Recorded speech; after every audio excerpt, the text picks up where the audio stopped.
Hello guys, मैं आप सभी का बहुत बहुत स्वागत करता हूं आज की इस नई क्लास में जिसमें हम 11 नवंबर 2019 शिफ्ट 3 को स्टार्ट करने वाले हैं। आज हम ट्राई करेंगे 30 क्वेश्चन कर लें कवर। अगर 1 घंटे के अंदर अंदर हो जाए तो बहुत बढ़िया, अगर नहीं होता एक्सटेंड तो हम 20 पे ही रुक जाएंगे। ठीक है, इससे पहले हम 11 नवंबर शिफ्ट 1 और शिफ्ट 2 कर चुके हैं। होप्स ऑफ क्लासेस बढ़िया लग रही होंगी। प्लस अब क्योंकि हमारे पास ऑलरेडी कुछ प्रीवियस नॉलेज हो चुकी है, तो जो हम चीजें सीख चुके हैं, जो मैं डिस्कस कर चुका हूँ चीजें, मैं बार बार यहाँ डिस्कस नहीं करने वाला। तो मेक श्योर आपने वो पहली क्लासेस भी देखी हो ताकि आपकी जो नॉलेज है वो यहाँ पे ट्रांसफर हो सके। समझ पा रहे हो? तो हम चलते हैं डिसिप्लिन 1 क्वेश्चन नंबर 1 पे। लो जी, which of the following is correct according to right to education act RT 2019 के अधिनियम के अनुसार कौन सी चीजें ठीक है? No child can be held back in any class और expelled till the completion of elementary class. मतलब किसी बच्चे को 8th क्लास से पहले फेल नहीं करेंगे, फिर निकालेंगे नहीं। कोई बच्चा प्रारंभिक शिक्षा पूरी होने तक किसी भी कक्षा में वापस नहीं आ सकता या निष्कासित नहीं किया जा सकता। दूसरा ऑप्शन ये है, बच्चे को जन्म प्रमाण की कमी के लिए प्रवेश में वंचित नहीं किया जाएगा। Children can not be denied of admission because of lack of proof of age. तो बिल्कुल ठीक बात है भाई, दोनों ही। मतलब किसी भी हाल में बच्चे का एडमिशन करना है, बच्चे के पास कुछ हो ना हो डजेंट मैटर, बच्चे का एडमिशन करना ही करना है। तो पहला भी बिल्कुल ठीक है और दूसरा भी बिल्कुल ठीक है। तो बोथ 1 एंड 2 दोनों चीजें लिखी हुई है। टेक्स्ट बुक पर भी यही दिया हुआ है, बोथ 1 एंड 2, कोई दिक्कत नहीं है। बट ऑफिशियल आंसर की में ना ये उत्तर गलत दिया हुआ है, इधर सिर्फ ओनली 1 दिया हुआ है। समझ गए?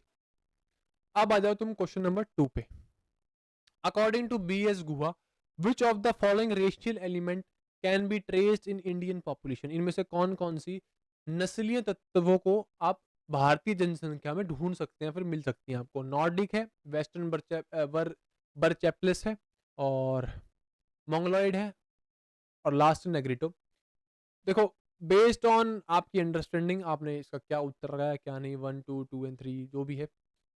अगर आपको पता हो तभी लगाना। देखो, जो फैक्चुअल क्वेश्चंस हैं उनका जब तक आपको आंसर ना पता हो मत लगाया करो। ठीक है, वो तुक्के की अलग बात है, 1 2 3 4 कर दिया। समझ पा रहे हो? बाकी इसमें 1 2 3 4, 1 2 3 2 3 एंड 1 एंड 4 दिया हुआ है। ठीक है, ये बी एस गुहा साहब थे कौन, ये रेशियल एलिमेंट्स की बात क्या है, ये चार चीजें क्या हैं, इनमें ये असल में थी कि नहीं थी, एक बार इसके बारे में डिस्कस करते हैं। 507 ब्लॉक 1 पेज नंबर 12। हम चलते हैं 507 ब्लॉक 1 पेज नंबर 12 पे। Influence of society two, sorry ये नहीं है, हाँ ये पेज नंबर 6 पे चलते हैं। Unity in diversity, features of diversity क्या है? भाई हमारी डाइवर्सिटी के अंदर जो विविधता है उसके अंदर रेसिस हैं, अलग अलग कास्ट है, जाति है, अलग अलग धर्म है, अलग अलग कम्युनिटीज हैं, लैंग्वेज और अदर कल्चरल डाइवर्सिटीज भी हैं अपने अंदर। तो ये बेसिकली 6 चीजें हैं, 5 चीजें हैं। तो आप इसको लिख लो, ये भी पेपर में पूछ ली जाएंगी। प्लस रेसिस में आप देखो, बी एस गुहा साहब ने बेसिकली 6 रेशियल एलिमेंट्स आइडेंटिफाई किए हमारे इंडियन पॉपुलेशन में, जो कि क्या कौन कौन से थे? नेग्रिटो है, प्रोस्टो ऑस्ट्रोलॉइड है, मोंगोलॉइड है, मेडिटेरियन, वेस्टर्न बर्चेप्लेस है, और नॉर्डिक है। अब इसको आप कुछ बोल लो, बर्चेप फॉल्स बोल लो, बर्चेप्लेस बोल लो, डिपेंडिंग अपॉन, बस आपको समझ आना चाहिए। समझ गए? तो नेग्रिटो भी है जो कि ऑप्शन में दिए हुए हैं, नॉर्डिक भी ऑप्शन में दिए हुए हैं, मोंगोलॉइड भी ऑप्शन में दिए हुए हैं, और वेस्टर्न बर्चेप्लेस भी ऑप्शंस में दिए हुए हैं। तो 1 2 3 4। अब इनके अलावा कौन कौन से वो मैंने आपको बता दिए। इनके अलावा कौन कौन बच गए?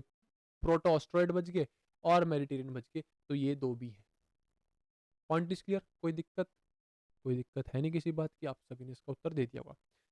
विच sociologist observe that education perpetuates the culture of dominant class and call this phenomena cultural reproduction? मैंने आपको बताया था ये क्वेश्चन आगे आने वाला है और आ भी गया। कल्चरल रिप्रोडक्शन ये मैंने डिस्कस कहाँ किया था?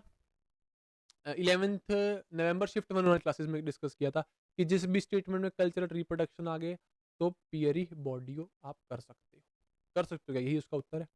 ठीक है, तो भाई ऐसे याद करनी होती है स्टेटमेंट्स। इसमें ना ऐसा ये नहीं कि पूरी स्टेटमेंट याद करने बैठे, कीवर्ड से ही याद करनी होती है स्टेटमेंट। ठीक है, बाकी अगर आपको दिखाना चाहूँ 507 ब्लॉक 1 पेज नंबर 12, तो ये पेज नंबर 12 पे आपको मिल जाएंगी, जो कि मैंने उसी दिन आपको कवर करवा दी थी कि आपको आने वाले टेस्ट में ये मिल जाएगी। पियरी बॉडियो है, यहाँ पे लिखा हुआ है कल्चरल रिप्रोडक्शन।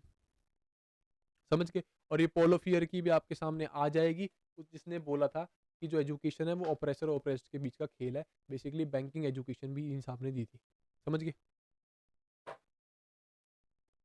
चलिए अगले क्वेश्चन पे। अगले क्वेश्चन पे चलो भाई। हो गया। Which of the following statement is are correct, इनमें से कौन सी स्टेटमेंट सही है? Technology can never bring creative understanding. दूसरा ऑप्शन है in present times education places great emphasis on technology.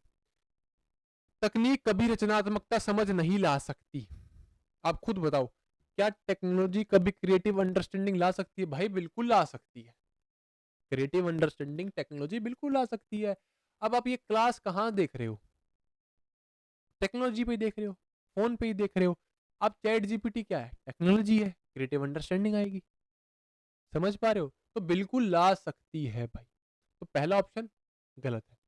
दूसरा, इन present times education places great emphasis on technology, बिल्कुल ठीक बात है। वही एग्जांपल है। अब क्लास कहाँ देख रहे हो?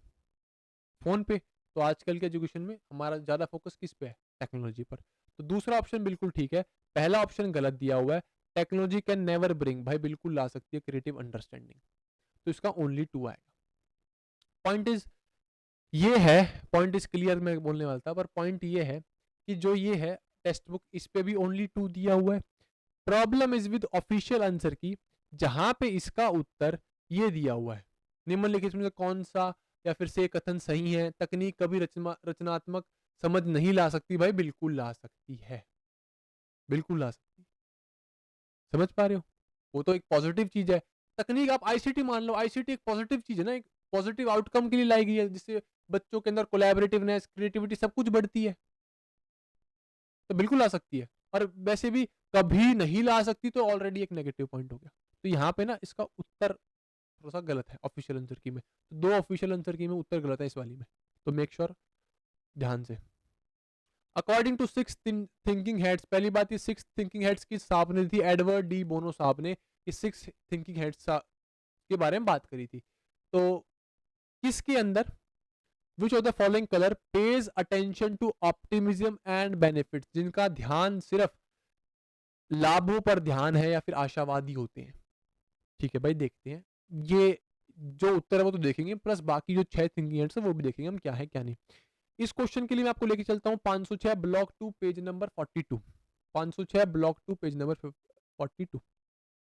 506 पे आ गया हम। ये ब्लॉक 2 आ गया, ओपन हो गया, और ये मैंने 42 कर दिया। ये रहा।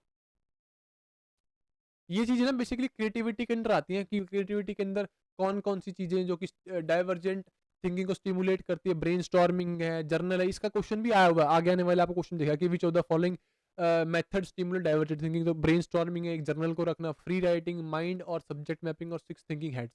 6 thinking heads basically Edward de Bono साहब ने दी थी। व्हाइट का बेसिकली काम है सिर्फ डेटा और इन्फॉर्मेशन पे फोकस करना। रेड का काम है फीलिंग्स, इंट्यूशन, इमोशंस, इमोशन से रिलेटेड होते हैं।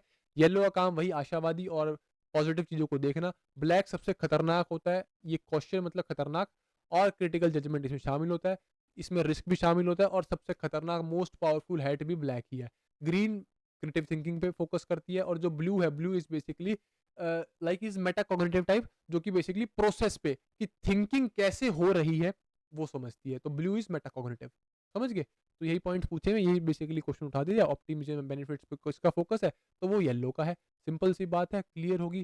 कोई दिक्कत यहाँ पे आई नहीं होगी। तो किसका? येलो। समझ गए? 106 मैं हंस क्यों रहा बताऊंगा। Which of the following pairs are not correctly matched? Mathematical knowledge posteriori, scientific knowledge posteriori, logical knowledge priori. तो इनमें से कौन सा जो जोड़ी है वो सही ढंग से मेल नहीं खाती? तो हमने पिछली ही क्लास में, नॉलेज की क्लास में, पिछली जो शिफ्ट 2 करवाई, उसी मैंने आपको बताया था कि क्या जो लॉजिकल है और जो मैथमेटिकल है वो प्रायरी नॉलेज प्रायरी नॉलेज होती है, और जो साइंटिफिक है वो पोस्ट प्रायरी होती है। ये बताया था। अगर नहीं याद तो मैं अगर आपको दिखा देता हूँ। ये देखो, प्रायरी नॉलेज के बारे में बताया था, 3 डिवीजन बताई थी। इसके अंदर प्रायरी नॉलेज आएगी, पोस्ट प्रायरी आएगी, और एक एक्सपीरियंस नॉलेज आएगी। अब इसी के अंदर हमने ये बात डिस्कस करी थी कि ये लिखा हुआ था ना, logical and mathematical truths are priori in nature. तो मैथमेटिकल और लॉजिकल क्या होते हैं? प्रायरी। और जो ये पोस्ट प्रायरी कौन से? Scientific method. बाकी प्लस नीचे भी लिखा हुआ था कि मैथमेटिकल नॉलेज एक एनालिटिकल प्रोपोजिशन होती है जो कि प्रायरी टाइप होती है, और साइंटिफिक नॉलेज एक सिंथेटिक प्रोपोजिशन होती है जो कि पोस्ट प्रायरी टाइप होती है। तो बस यही से क्वेश्चन उठा रखा है कि लॉजिकल मैथमेटिकल प्रायरी और साइंटिफिक पोस्ट प्रायरी, बस ये क्वेश्चन है। तो मैथमेटिकल नॉलेज कौन सी होती है? प्रायरी होती है, पोस्ट प्रायरी नहीं होती है, तो पहला ऑप्शन गलत हो जाएगा। साइंटिफिक नॉलेज पोस्ट प्रायरी होती है, बिल्कुल ठीक बात है। लॉजिकल नॉलेज भी प्रायरी होती है, दोनों ठीक है। तो पहला ही कौन सा पूछा है? नॉट करेक्टली मैच, तो पहला ही करेक्टली मैच नहीं है, only one. Point is clear? कोई दिक्कत किसी को? कोई दिक्कत नहीं। Which amendment added part 9 related to panchayat in the constitutional Indian constitution? तो किस संशोधन में से भारतीय संविधान में पंचायतों से संबंधित भाग 9 जोड़ा गया? तो एक दो चीजें आपको याद रखनी, 73rd amendment act and 74th amendment act. 73rd amendment act, 74 amendment act 1992। इसमें क्या हुआ था? 73rd में क्या हुआ था? पंचायत जुड़ गई थी, और 74th में शहर में म्यूनिसिपैलिटीज जुड़ गई थी। म्यूनिसिपल लिख लेना, आपने ऑलरेडी लिखा होगा, उसमें समझा रहा हूँ आपको। म्यूनिसिपैलिटी जुड़ गई थी, तो 73rd अमेंडमेंट एक्ट में panchayat and 74th amendment act में म्यूनिसिपैलिटीज, तो 73rd इसका उत्तर सही है। Point is clear? कोई दिक्कत? कोई दिक्कत नहीं है। ये है ना, बाकी ऑलरेडी ये जो 506 और 500 आता है इसमें मेंशन है, मैंने सोर्स इसलिए नहीं दिखाया क्योंकि जबरदस्ती का है, ये आपको बस प्रायर नॉलेज होनी चाहिए। विच of the following human relationship comes under tertiary relationship? ये पिछली क्लास में कवर करवा दिया। तो बेसिकली 3 रिलेशनशिप होते हैं, प्राइमरी, सेकेंडरी, टर्शियरी। प्राइमरी में हमारे बिल्कुल नजदीक घर वाले, मम्मी पापा भाई बहन। सेकेंडरी में कौन आएंगे? हमारे चाचा ताऊ मामा मौसा फूफा फूफी वो वाले। और टर्शियरी में आएंगे जो हमारी फैमिली में नहीं है। तो नेफ्यू फैमिली में होता है secondary, uncle secondary, mother primary, maternal uncle. थोड़ा इसमें क्वेश्चन में भाई गड़बड़ी है, असल उत्तर ये नहीं थे। रुको, ऑप्शंस ये नहीं है, मैं आपको दिखाता हूँ करेक्ट ऑप्शंस, क्योंकि फिर तो अगर इस हिसाब से तो ये सेकेंडरी हो गया, ये सेकेंडरी, ये भी सेकेंडरी, और ये प्राइमरी। टर्सरी तो हुआ ही नहीं है। पर असली क्वेश्चन ये नहीं था।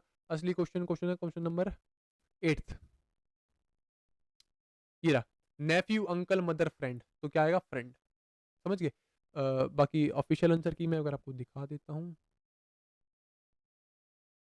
ये रहा, लास्ट में ऑप्शन क्या दिया हुआ है? मित्र। ठीक है, समझ गए? कोई दिक्कत?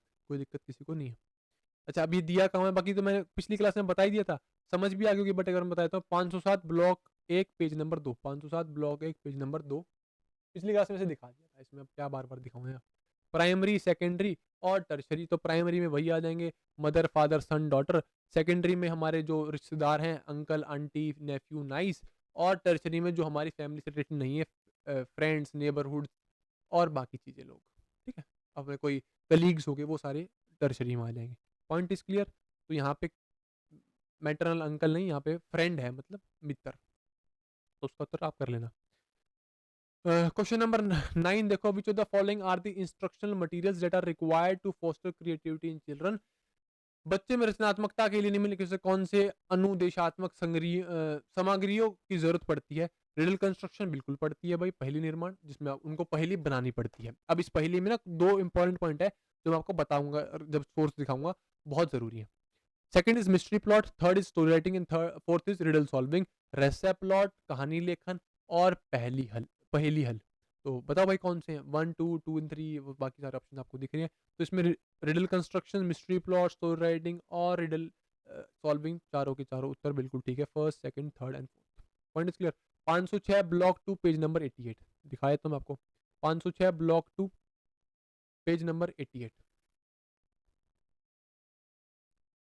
या instructional materials to foster creativity, puzzle solve कर सकते हो। दूसरा इज रिडल सॉल्विंग। अब इस रिडल सॉल्विंग के अंदर ना बेसिकली 2 चीजें आती हैं, एक रिडल सॉल्विंग है और एक रिडल कंस्ट्रक्शन है। रिडल सॉल्विंग और रिडल कंस्ट्रक्शन एक ही principle, are similar to 2 principles of synectic. Synectic एक प्रिंसिपल होता है। सिनेक्टिक का मतलब क्या है? A creativity fostering technique develop abroad, कि बाहर देश में एक सिनेक्टिक एक क्रिएटिविटी फोस्टरिंग की टेक्निक होती है ना? क्या 2 प्रिंसिपल्स है? Making the strange familiar and making the familiar strange.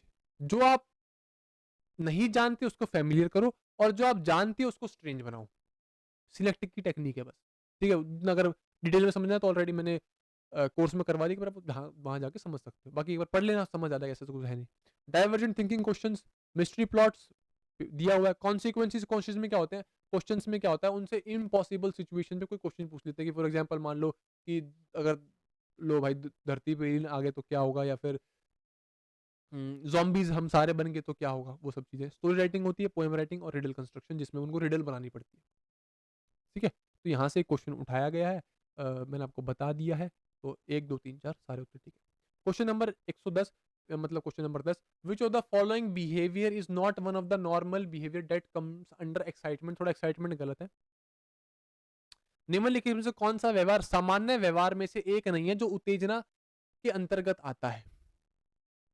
ठीक है, एक बार उसमें देख लो इंग्लिश में, इसमें दिखा देता हूँ मैं आपको। Question number 10, which of the following is not one of the normal behaviours of a teacher in a class that falls under excellence variations. तो बेसिकली ना आप इसको बोलो कि इनमें से ऐसा कौन सा व्यवहार है जिसमें वेरिएशन एक्सेप्टेड नहीं है।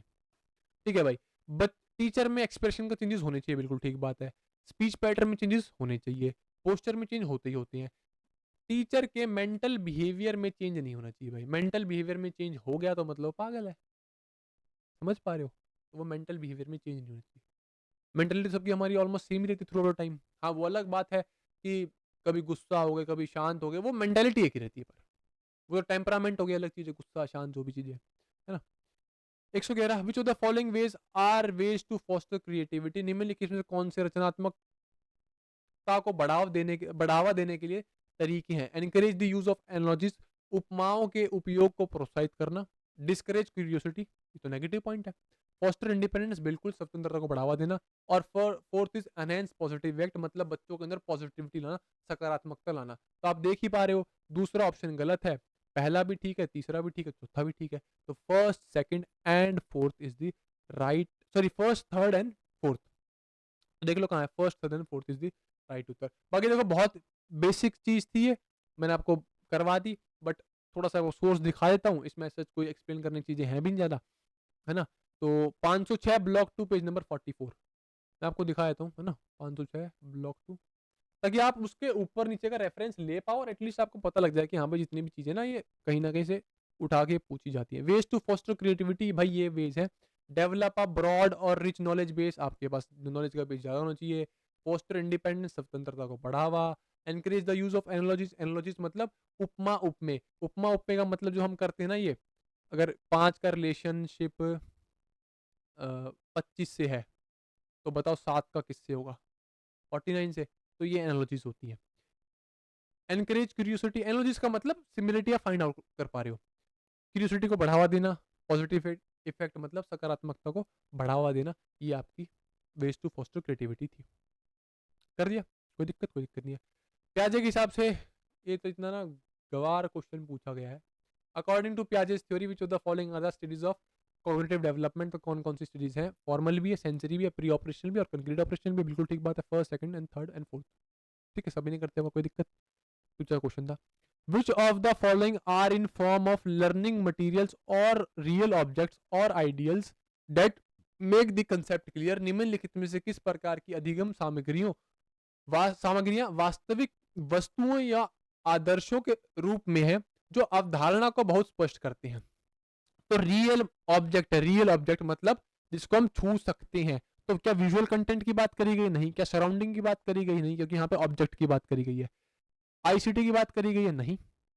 टचिंग मटेरियल, स्पर्श सामग्री, आप इससे समझ पा रहे हो, स्पर्श सामग्री। बट ऑफिशियल पेपर में यहाँ टचिंग नहीं था, यहाँ था टेक्टाइल,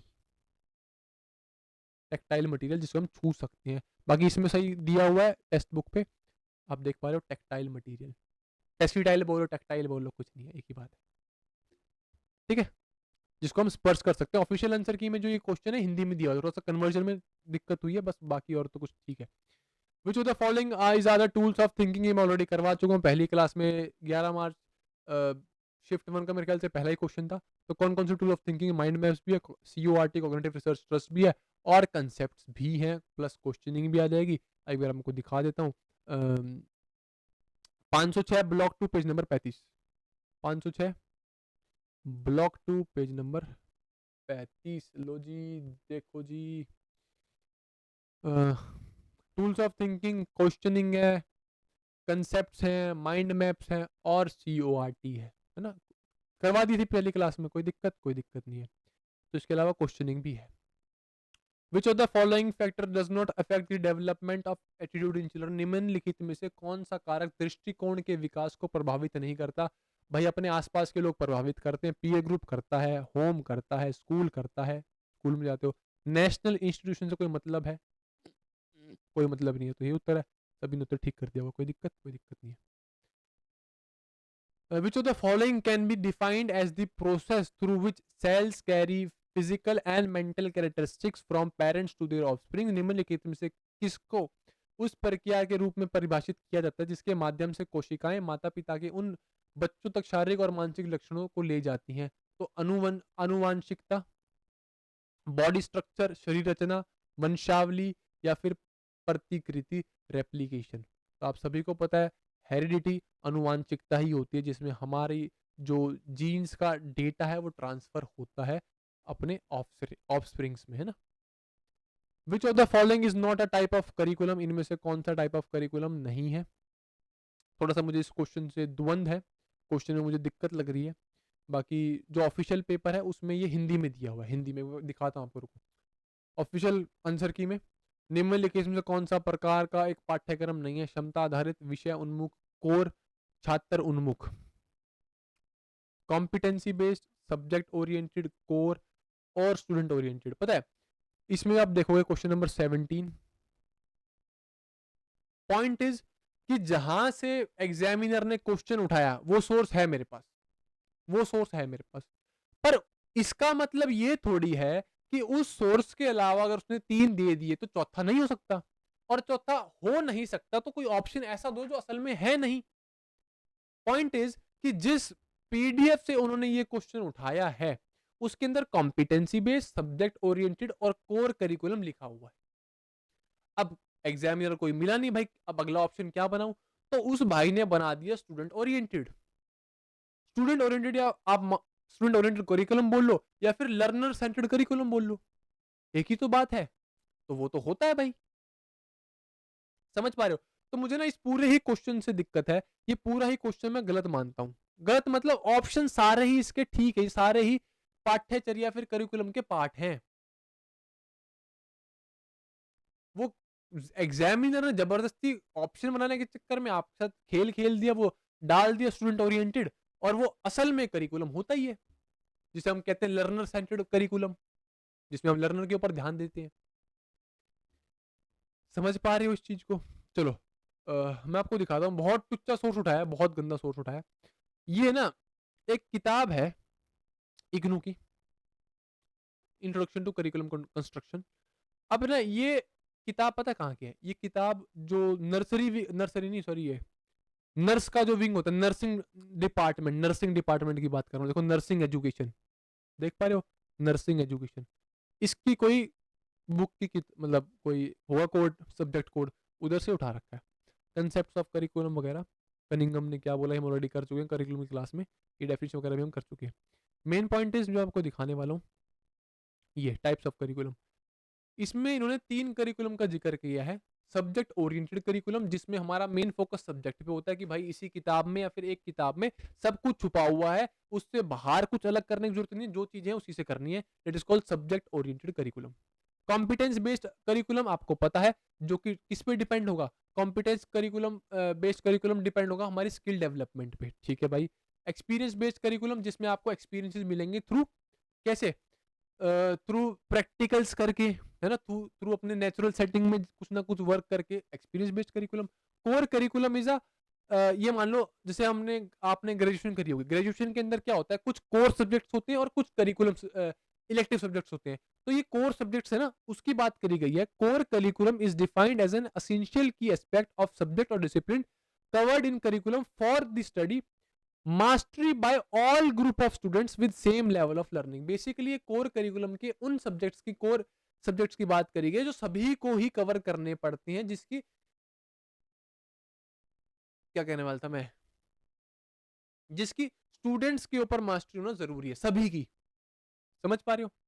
ठीक है, तो ये कोर करिकुलम, वही कोर करिकुलम की बात करी गई है। तो बस यहां से क्वेश्चन उठाया गया, इसको ना ऐसे लिख मत लेना कि हाँ भाई इतने ही होते हैं, बहुत सारे होते हैं यार करिकुलम के टाइप। करिकुलम की हमने क्लास ऑलरेडी करी हुई, उसमें हमने देखा होगा। ठीक है, तो भाई ये भी सही है, ये भी सही है, ये भी सही है, ये भी सही है, गलत कोई भी नहीं है। इसमें कौन सा दिया हुआ है, इसमें शायद ऑफिशियल आंसर के हिसाब से दिया हुआ है, ठीक है, बाकी होता है भाई, ये भी होता है।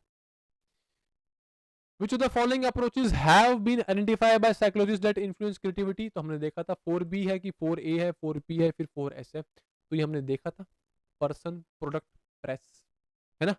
तो 4P अप्रोच है। क्वेश्चन 4P है 506 block 2 page number 84, 506 block 2 page number 84। 4P approach ये प्रोडक्ट, प्रोसेस, पर्सन और प्रेस, 4P की अप्रोच होगी। देख लिया 4P, बस यही 4P है, प्रोडक्ट, प्रोसेस, पर्सन और प्रेस, तो 4P की अप्रोच है। Which of the following is are correct, इनमें से कौन सा सही है? चलो भाई एक बार देखते हैं। Hierarchical caste can promote exclusion of lower caste from educational system, बिल्कुल ठीक भाई है। अगर आप कास्ट में हिरार्की बना के चलोगे, पदानुक्रमित करके चलोगे कि भाई मेरी कास्ट ऊपर, तेरी कास्ट नीचे, तेरी कास्ट उससे नीचे, इससे होगा क्या, जो निचली जाति है, बिल्कुल जो निचली कास्ट है, वो एजुकेशन सिस्टम से एक्सक्लूड हो जाएगी, ठीक है, जो कि हमें पास्ट टाइम्स में देखने को मिला, जब उसी के चक्कर में तुमने SC/STs को ये रिजर्वेशंस दी हैं, ठीक है। The spoken language should play a determinative role in the medium of instruction in the school, बोली जाने वाली भाषा को विद्यालय में निर्देश के माध्यम में एक निर्धारणात्मक भूमिका निभानी चाहिए, बिल्कुल ठीक बात है भाई। डिपेंड करता है, बहुत ज्यादा डिपेंडेंट होते हैं हम लैंग्वेज पे, क्यों? क्योंकि इंग्लिश बोलनी है, हिंदी बोलनी है, मदर लैंग्वेज बोलनी है, सब कुछ डिसाइडेड है। डिसाइडेड मतलब कि हमें अकॉर्डिंग टू कंटेक्स्ट पढ़ाना पड़ता है कि भाई अगर मैक्सिमम बच्चे हिंदी बोलने वाले हिंदी बोलनी पड़ेगी, अगर मैक्सिमम बच्चे इंग्लिश बोलने वाले इंग्लिश बोलनी पड़ेगी, अगर मैक्सिमम बच्चे बंगाली बोलने वाले बंगाली बोलनी पड़ेगी, बिल्कुल डिटरमिनेटिव रोल प्ले करती है।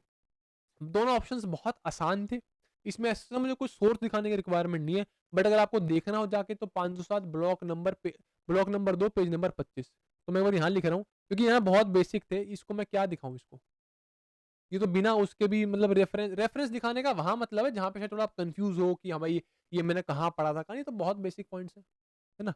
और जो ये है 19वां सवाल, इस पे भी 1 and 2 ही सही, पॉइंट इज क्लियर, कोई दिक्कत कोई दिक्कत।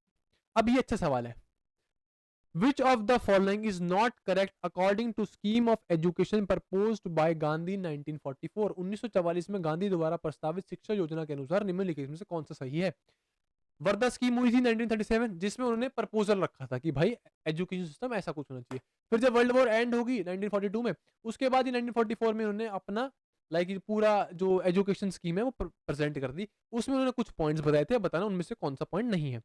बेसिकली इनकी एजुकेशन पॉलिसी मान लो, कहने का मतलब post basic education from 14 to 22 years, 14 से 22 साल तक बुनियादी शिक्षा। Adult education for whole community, पूरे समुदाय के लिए वैश्विक शिक्षा, बिल्कुल ठीक बात है। Pre basic schooling from 2 to 7 years, 2 से 7 तक pre basic schooling. Schooling from 7 to 14 years, basic schooling 7 से 14 साल तक। ये 4 पॉइंट है। अब ना ध्यान सुनना, पिछले जो आपने वो देखा 7 मार्च 11 नवंबर शिफ्ट 2, जिसमें एक रविंद्रनाथ टैगोर जी का सवाल था, अगर आपको याद हो तो एक हमने रविंद्रनाथ टैगोर जी का सवाल किया था, मुझे इसमें दिख नहीं रहा कौन सा क्वेश्चन नंबर है, याद है? स्टार्टिंग में क्वेश्चन था, कोई स्टार्टिंग का क्वेश्चन था रविंद्रनाथ टैगोर जी पे, शायद क्वेश्चन नंबर 3 था, वो किया था। वो क्वेश्चन, ये क्वेश्चन और 2022 के काफी सारे क्वेश्चंस, थोड़ी मैं रिलैक्स होकर बैठ रहा हूँ, ठीक है, तो कोई दिक्कत नहीं होनी चाहिए आपको। तो 2022 के और काफी सारे क्वेश्चंस एक पर्टिकुलर पीडीएफ से उठा रखी, ठीक है। अब मैं आपको दिखाता हूं कौन सा है, ये 50 मेजर थिंकर्स की ये पीडीएफ है, इसके अंदर ना 294 की पीडीएफ, 294 पेजेस की पीडीएफ, अगर आप देख पाओ, मैं जूम कर दूं थोड़ा सा, अगर आप देख पाओ यहाँ पे ना बेसिकली हर साइकोलॉजिस्ट के बारे में कहीं ना कहीं बातें कही गई है, और कहीं ना कहीं यहीं से क्वेश्चन उठा के दिए हुए, ठीक है। अब हम चलते हैं M.K. गांधी, महात्मा गांधी पर। ये रहे महात्मा गांधी साहब अपने, ठीक है, ये मैं ऑलरेडी कवर करवा चुका हूँ, तो उसकी आप टेंशन मत लेना, कोर्स में कंप्लीट करवा चुका हूँ PYQs में। Rabindranath Tagore has founded Shanti Niketan 1901। उनकी फिलॉसफी थी रियल एजुकेशन प्रोवाइड करने की, और ये बोला गया जो रियल एजुकेशन है वो हमें एटमॉस्फेयर से मिलेगी। मीडियम ऑफ इंस्ट्रक्शन जो है पढ़ाई का, at all level should be mother tongue. उसमें क्या लिखा हुआ था? इंग्लिश लिखा हुआ था, तो पहला पॉइंट गलत हो गया था। इन्होंने बोला कि मदर टंग में ही हर लेवल तक पढ़ाई होगी। Nature was the richest source of knowledge, जितनी भी नॉलेज हमें नेचर से मिलेगी। Creative activities must play a central role, इससे कोई दिक्कत नहीं है। अब जब इंडिया गांधी जी इंडिया वापस आए तो उन्होंने थोड़ा दिन शांति निकेतन रुक गए और उन्होंने अपने साबरमती आश्रम में जाके अपना एक पहला स्कूल चालू किया। ठीक है, जब ये बाकी वर्धा स्कीम के बारे में बात आ गई, 1937 जो वर्धा स्कीम हुई थी, गांधी जी थे, है ना, जिसमें उन्होंने प्रपोज किया था free and compulsory education for every child of 7 to 14 साल, 14 साल के बच्चों को बिल्कुल प्रॉपरली क्या मिले, एजुकेशन मिले। ठीक है, उसके बाद Hindustani Talimi Sangh was form to develop the programme and run experimental schools. तो इसी के अकॉर्डिंग को देखते हुए हिंदुस्तान तलीमी स्कूल्स बन गए थे, जिसमें प्रोग्राम को डेवलप किया गया और एक्सपेरिमेंट स्कूल चलाए गए थे। जो पहला स्कूल था वो सेवाग्राम था। The first school was set up in Sevagram, जो कि गांधी जी का आश्रम था।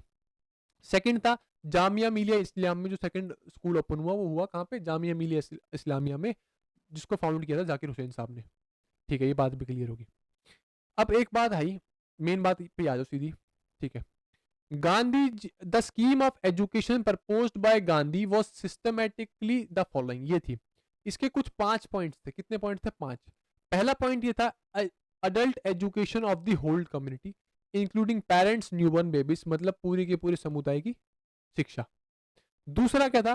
प्री बेसिक स्कूलिंग, 2 से 7 साल की प्री बेसिक स्कूलिंग। तीसरा था बेसिक स्कूलिंग 7 से 14 साल की। बेसिक स्कूलिंग कौन सी? 7 से 14 साल की। चौथा था पोस्ट बेसिक स्कूलिंग, 14 से 18 साल की। और पांचवा था टीचर ट्रेनिंग इंस्टीट्यूट और यूनिवर्सिटीज को ओपन करना। आसान है, कुछ भी नहीं है भाई। पहली बात अडल्ट एजुकेशन के बारे में बात करी, जो कि पूरी कम्युनिटी को प्रोवाइड करेंगे, चाहे कोई बड़ा हो चाहे कोई छोटा हो।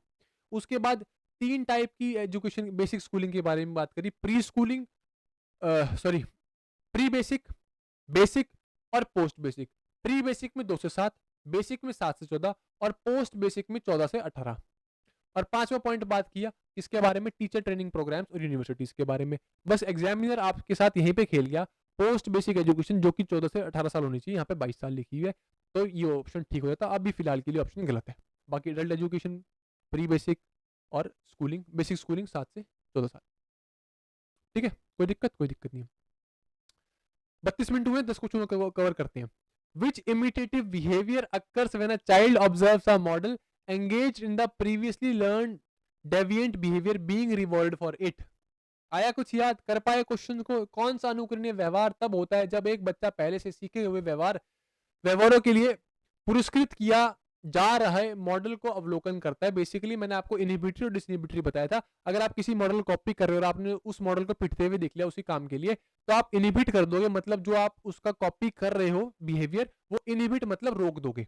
बट आपने देखा कि उसी बिहेवियर के लिए अब उसको रिवॉर्ड मिल रहा है, तो आप उस बिहेवियर को फिर से स्टार्ट कर दोगे, तो क्या कर दोगे? डिसइनहिबिटरी। तो ये डिसइनहिबिटरी इफेक्ट है। सिंपल सी बात है, पिछली क्लास में बता दिया था कि कैसे है कैसे नहीं।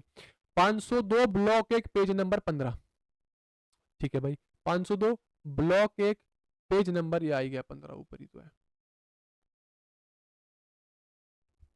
या इनहिबिटरी इफेक्ट, जिसमें सप्रेशन ऑफ डेविएंट बिहेवियर है, अगर आपने मॉडल को पनिश होते हुए देख लिया। और डिसइनहिबिटरी इफेक्ट, जब आपने मॉडल को क्या होते देख लिया, रिवॉर्ड करते हुए देख लिया, उसको रिवॉर्ड मिला है बेसिकली, बस ये। और पेपर में बिल्कुल एग्जैक्ट डिट्टो ये लाइन छप के आई थी। ठीक है, पेपर में बिल्कुल डिट्टो एग्जैक्ट ये लाइन छप के आई थी। समझ गए? कोई दिक्कत? Disinhibitory effect. In which of the following ways construction of knowledge occur in students, निम्नलिखित में से किस तरीके से ज्ञान का निर्माण एक छात्र में होता है? पहला है पिछले ज्ञान अनुभव के साथ नए विचारों को जोड़ना, बिल्कुल ठीक बात है भाई। Connecting new ideas with previous knowledge experience, पहली बात, जो पहला पॉइंट है बिल्कुल ठीक है। दूसरा पॉइंट है focusing on interrelationship among concept, अब धारणाओं के बीच अंतर संबंधों पर ध्यान केंद्रित करना, बिल्कुल ठीक बात है। कंसेप्ट में इंटररिलेशनशिप फॉर्म करना। फॉर्मिंग मेंटल इमेजेस, बेसिकली अपने दिमाग में सिंबॉलिक इमेजेस मान लो या फिर मेंटल इमेजेस को बनाना और मेंटल रिप्रेजेंटेशन को अपने दिमाग में बनाना, तो ऐसी नॉलेज का क्रिएशन होता है। तो पहला भी ठीक है, दूसरा भी ठीक है, तीसरा भी ठीक है, तो 1 2 and 3 is the right option. ठीक है, आसान सा क्वेश्चन था, ये ऑलरेडी 502 में मेंशन्ड है, बट बहुत बेसिक टुच्चा क्वेश्चन था, इसके लिए मुझे कोई सोर्स दिखाने की रिक्वायरमेंट है नहीं। विच of the following is not a language family existing in India? इसमें से भी आप सभी ने, काफी सारे बच्चों ने, मैं देख पा रहा हूँ इसे, मैं इसका रेफरेंस ले लेता हूँ कितने बच्चों ने कैसी परफॉर्मेंस चल रही है। डिसिप्लिन 2 अगर आप देखो, क्वेश्चन नंबर 3 अगर आप देखो, 29% बच्चों ने सही उत्तर दिया हुआ है ना, तो मतलब काफी कम है। तो पूछा हुआ है इनमें से कौन सी लैंग्वेज फैमिली, इनमें निम्नलिखित से कौन सा भारत में विद्यमान एक भाषा परिवार नहीं है? Tibeto Burman, African Asian, Dravidian और एस्ट्रो नहीं है, ये ऑस्ट्रो एशियन है, एस्ट्रो लिखा हुआ है यहाँ पे, ऑस्ट्रो एशिएटिक है। ठीक है, चलो जी लेके चलता और दिखाता हूँ कौन कौन सी फैमिलीज हैं आपको, है ना। 503 block 1 page number 26, 503 block 1 page number 26। लो जी, ये लिंग्विस्टिक फैमिलीज है, Indo Aryan, Dravidian, Tibeto Burman, Austro Asiatic या फिर मुंडा। ऑस्ट्रो एशियन बोल ले फिर मुंडा बोल लो, समझ के। इंडो आर्यन है, द्रविडियन, तिब्बतो बर्मन है, ऑस्ट्रो एशिएटिक बोल ले फिर मुंडा बोल लो, ये चीजें हैं। तो तिब्बतो बर्मन भी है, द्रविडियन भी है, ऑस्ट्रो एशियन भी है, या फिर उसको मुंडा बोल लो, एक ही बात है। और अफ्रीकन एशियन नहीं है, ठीक है। इसकी जगह कौन सी है? इंडो आर्यन है, और अफ्रीकन एशियन नहीं, ऑस्ट्रो एशियन है, जो कि ये मैंने कर दिया। Point is clear? Which of the following teaching is about taking the most appropriate approach to achieve the learning objective? शिक्षण में कौन सी विधि अधिगम उद्देश्य को प्राप्त करने के लिए सबसे उपयुक्त तरीका ढूंढने के बारे में है? कहने का मतलब ये कि क्वेश्चन यही है। चलो, पहला है लेक्चर मेथड, दूसरा है प्रोजेक्ट मेथड, तीसरा है प्रॉब्लम सॉल्विंग मेथड, और चौथा है स्पोर्ट्स मेथड, खेल कूद विधि, प्लेवे मेथड। बेसिकली वो कन्वर्ट किया गया ना, ऑफिशियल आंसर की में हिंदी में आया होगा, तो यहाँ पे कन्वर्ट किया गया, तो ये प्लेवे मेथड लिखा हुआ है। तो बेसिकली इसमें बोला हुआ है इनमें से, इन सभी में से कौन सा मेथड बेस्ट है, कौन सी अप्रोच बेस्ट है जब हम अपने लर्निंग ऑब्जेक्टिव को कंप्लीट करने के लिए एक बेस्ट अप्रोच को ढूंढते हैं। Which method of teaching is about taking the most appropriate approach to achieve the learning objective? For example, आप हमें कोई प्रॉब्लम मिल गई या फिर कोई भी लर्निंग ऑब्जेक्टिव है, उसको सॉल्व करने के लिए हम बेस्ट सॉल्यूशन ढूंढेंगे। तो यहाँ पे प्रॉब्लम और सॉल्यूशन की बात हुई है, problem solving method, lecture method नहीं, प्रोजेक्ट मेथड भी नहीं। इसमें ऐसा ना कंफ्यूज होने की कोई बात नहीं थी। क्वेश्चन नंबर 4 है, ये रहा, तो इसका प्रॉब्लम सॉल्विंग मेथड। कंफ्यूज काफी सारे बच्चे हो गए, आप देख पा रहे हो, सिर्फ 30% बच्चों ने उत्तर दिया। अब ताकि आप कंफ्यूज ना हो, तो मैं आपको इसकी असल लैंग्वेज जो पेपर में आई थी वो प्रेजेंट करता हूँ, क्योंकि मैंने बताया हिंदी में आया था ऑफिशियल आंसर की में। 502 block 1 page number 88, 502 block 1 page number 88। और भाई कमेंट करते रहे करो क्लास कैसी लग रही है कैसी नहीं। ये मैं अभी मार्क करके लाया, जब मैंने क्लास पढ़ाई थी 2 साल पहले या फिर 1.5 साल पहले, जब भी पढ़ाई थी उस टाइम का ही मार्क है। Problem solving method is all about searching for the most appropriate way to achieve a learning objective. Basically एक प्रॉब्लम है, उसके लिए हमें बेस्ट सॉल्यूशन ढूंढना पड़ता है, तो वही इसमें चीज लिखी हुई है, लर्निंग ऑब्जेक्टिव बस टर्म्स में लिखी हुई है, और तो क्या लिखा हुआ है। तो ये प्रॉपर लाइन आई थी, ठीक है। चलो जी, the lecture can be use to provide successfully, व्याख्यान विधि को डैश सफलतापूर्वक उपयोग किया जा सकता है। कैसे कैसे उपयोग किया जा सकता है? पहला देखो, फैक्चुअल इंफॉर्मेशन, तथ्यात्मक जानकारी प्रदान करने के लिए। अगला देखते हैं, brief description and repetition at specific topic in higher class, उच्च कक्षाओं में विशिष्ट प्रसंगों को संक्षिप्तीकरण तथा पुनरावृत्ति के लिए। An explanation for theoretical things that have not been demonstrated, सैद्धांतिक चीजों की व्याख्या करने जिसे प्रदर्शित नहीं किया जा सकता। तो बिल्कुल ठीक बात है भाई, लेक्चर मेथड भी हम काफी सारे केसेस में इस्तेमाल कर सकते हैं। पहला, जब फैक्चुअल इंफॉर्मेशन देनी हो कि हमारा देश कब आजाद हुआ था 1947, लेक्चर मेथड। ब्रीफ डिस्क्रिप्शन, जब आप बड़ी क्लास में पहुंच जाओगे 11 12 में, वहां मेनली, या फिर कॉलेजेस में, वहां मेनली लेक्चर मेथड का इस्तेमाल होता है, जहां पे आपको चाहिए तो थोड़ी समरी प्रोवाइड करनी होती है, फिर आप रिवीजन करवा दे। फॉर एग्जांपल यहाँ मैं रिवीजन करवा रहा हूँ, है ना, तो ब्रीफ डिस्क्रिप्शन या फिर चैप्टर पढ़ाना है, तो वहां पे भी आप काफी बार 12th 11 12th क्लास में लेक्चर मेथड का इस्तेमाल करते हो। थर्ड इज, उन चीजों के लिए आप लेक्चर मेथड का इस्तेमाल कर सकते हो जो आप डेमोन्स्ट्रेट नहीं कर सकते, जो कि थ्योरेटिकल चीजें होती हैं।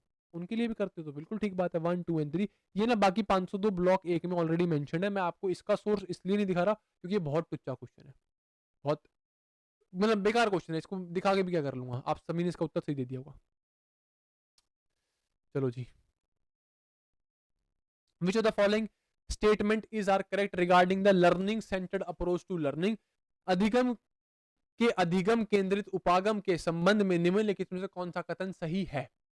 This student centred approach supports the training and learning environment. थोड़ा सा हिंदी में देखो, यह विद्यार्थी केंद्रित शिक्षण तथा अधिगम वातावरण का पक्ष समर्थन करता है। बिल्कुल ठीक बात है भाई, ये स्टूडेंट सेंटर्ड अप्रोच का और अधिगम के लर्निंग एनवायरनमेंट दोनों का ही क्या करता है, सपोर्ट करता है। ठीक है, it facilitates exploration of meaning and subject matter knowledge through personal and interpersonal inquiry. इसमें हमने क्या देखा कि इसमें बेसिकली बच्चा टीचर से सवाल पूछता है, तो वही चीज में लिखी है, यह व्यक्तिगत तथा अंत व्यक्तिगत पूछताछ के माध्यम से अर्थ का विषय वस्तु ज्ञान के अन्वेषण को सुगम बनाता है। बिल्कुल ठीक बात है भाई, दोनों ही ऑप्शन इसके ठीक है।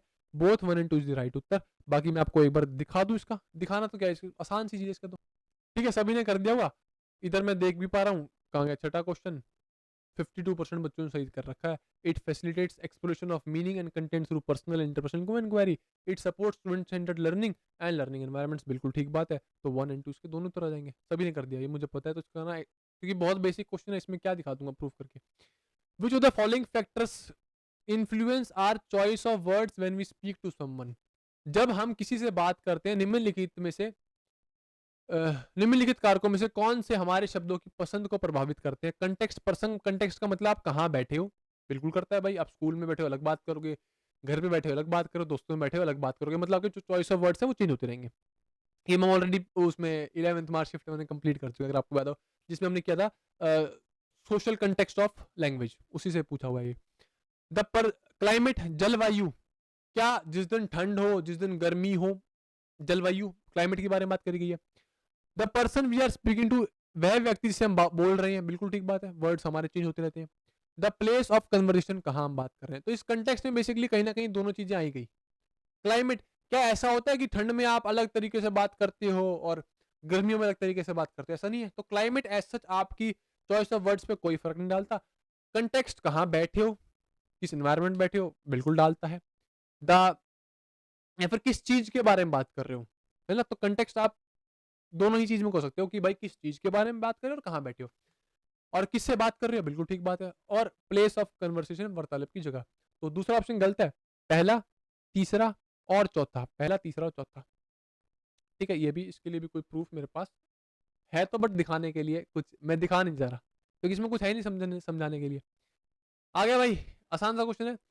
Dash is found in a well conducted classroom where teacher have different type of routine. इसमें डिफरेंट टाइप ऑफ रूटीन है और उसके different type of instructional techniques हैं जिससे बच्चों को पढ़ाता है, और उसका मेन काम क्या है, बच्चों की लर्निंग का मीनिंग को बनाना, कि हाँ भाई कुछ मीनिंगफुल लर्निंग हो, उसका मेन काम ये होता है। तो आपको पता है हमने बेसिकली 3 टाइप की करी है, डिसफंक्शनल क्लासरूम, है ना, और एडिक्वेट क्लासरूम। ऑर्डरली में 2 की हैं, ऑर्डरली रिस्ट्रिक्टिव और orderly enabling.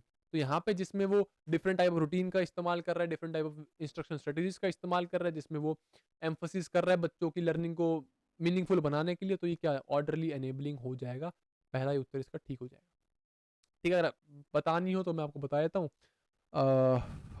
502 block 2 page number 10, 502, sorry 502 block 2 page number 10।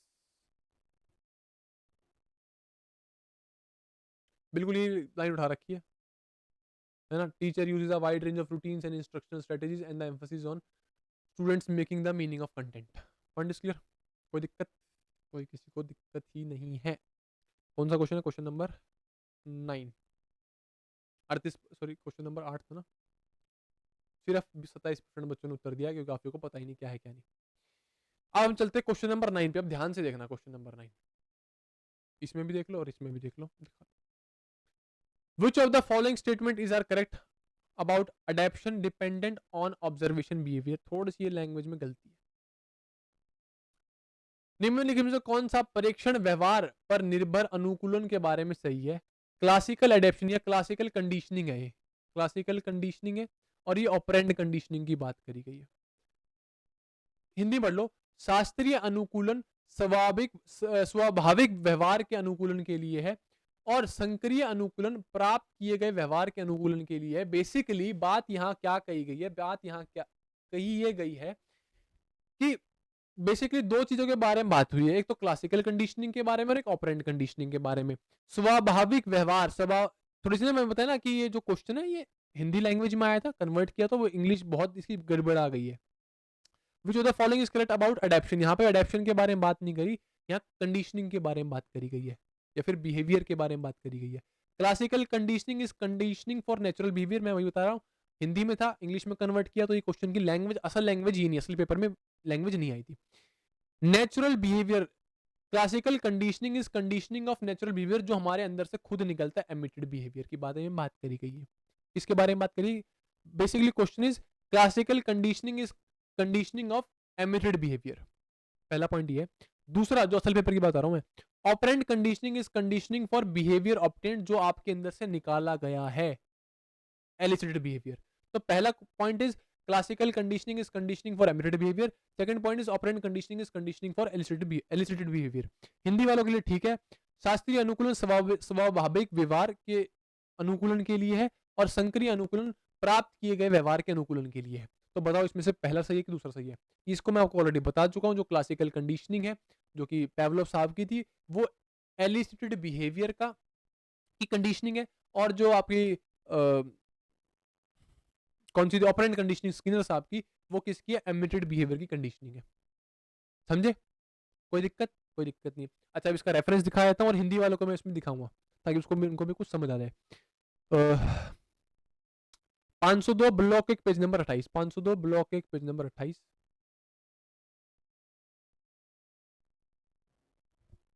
देखो ये क्वेश्चन यहां से उठाया गया है। There are two major type of conditioning depending on two type of behavior. Classical conditioning is conditioning of elicited behaviors and operant conditioning is conditioning for emitted behaviors. तो उल्टा दिया हुआ है उसमें जो पेपर में, ठीक है। हिंदी में देखना, ये रहा बिल्कुल सेम डिटो लाइन लिखी हुई, बिल्कुल डिटो लाइन। शास्त्रीय अनुकूलन प्राप्त किए गए व्यवहार का अनुकूलन है, जो कि इसमें उल्टा लिखा हुआ है।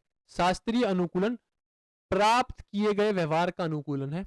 दूसरा ऑप्शन, दूसरा पॉइंट, संक्रिय अनुकूलन स्वाभाविक व्यवहार का अनुकूलन है, तो उल्टा ही दिया हुआ है। संक्रिय अनुकूलन स्वाभाविक व्यवहार का अनुकूलन है, तो उल्टा दिया हुआ है। Neither one nor two. Point is clear? यहाँ पे भी neither one nor two. Official answer key में, सॉरी, इस टेक्स्ट बुक पर ये उत्तर ही गलत है। ऑफिशियल आंसर की बिल्कुल ठीक है, आपको दिखाता हूं।